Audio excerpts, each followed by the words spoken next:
আসসালামু আলাইকুম।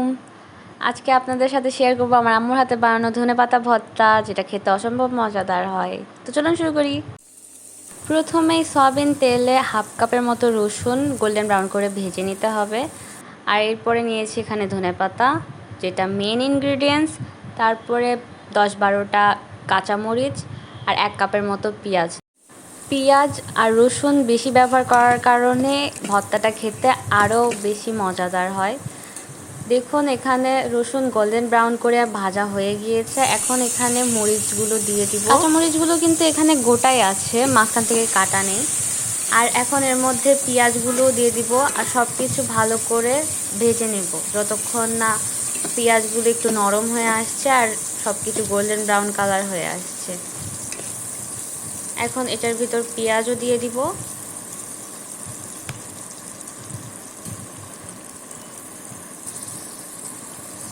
পেঁয়াজ দিয়ে সব কিছু ভালো করে ভেজে নিতে হবে যতক্ষণ না পেঁয়াজগুলো নরম হয়ে আসছে।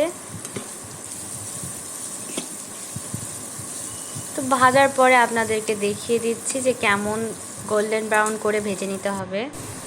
দেখুন পেঁয়াজ মরিচ সব কিছুই ভালো মতো ভাজা হয়ে গিয়েছে আর এই সময় মরিচ পেঁয়াজ দুটাই মোটামুটি নরম হয়ে এসেছে। আর বেশি ভাজবো না, এই পর্যায়ে এখন সব কিছু ভালো করে তুলে নিতে হবে। এখন সব কিছু তুলে নিব।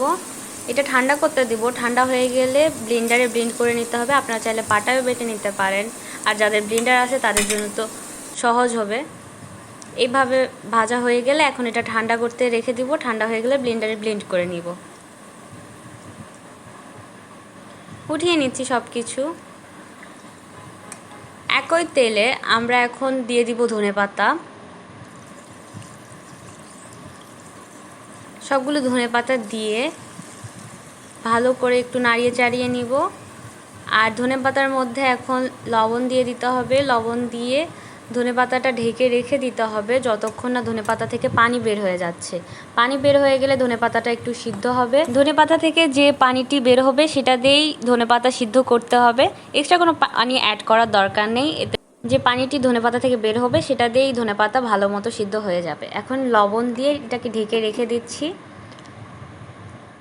যতক্ষণ না পানি আসছে ততক্ষণ এভাবে ঢেকে রেখে দিতে হবে। ধনেপাতা থেকে পানি বের হয়ে গেলে এটা সিদ্ধ হয়ে যাবে। আর যখন একটুখানি পানিগুলো শুকিয়ে যাবে, একটু ভাজা ভাজা করে নিয়ে ধনেপাতাগুলো তুলে দিতে হবে। দেখুন কতটা পানি বের হয়েছে, অনেকখানি পানি বের হয়েছে। আমি কোনো এক্সট্রা পানি দিইনি, যা পানি সব কিছু ধনেপাতা থেকেই বের হয়েছে। এখন এটাকে ঢেকে ভালো করে সিদ্ধ করে নিব। আর এইদিকে ভাজা রসুন পেঁয়াজ আর মরিচ ভালো করে পেস্ট করে নিয়েছি ব্লেন্ডারে। এখন এটার ভিতরে দিয়ে দিব মাছ। এখানে মাছটা ভেজে নিয়েছি।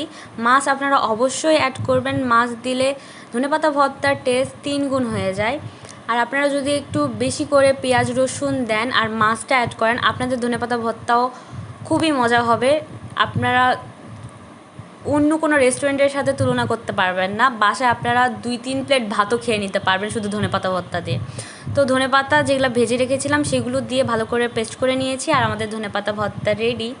আপনাদের কেমন লাগলো আজকের এই রেসিপি অবশ্যই জানাবেন, পাশে থাকবেন আর ফলো দিয়ে রাখবেন।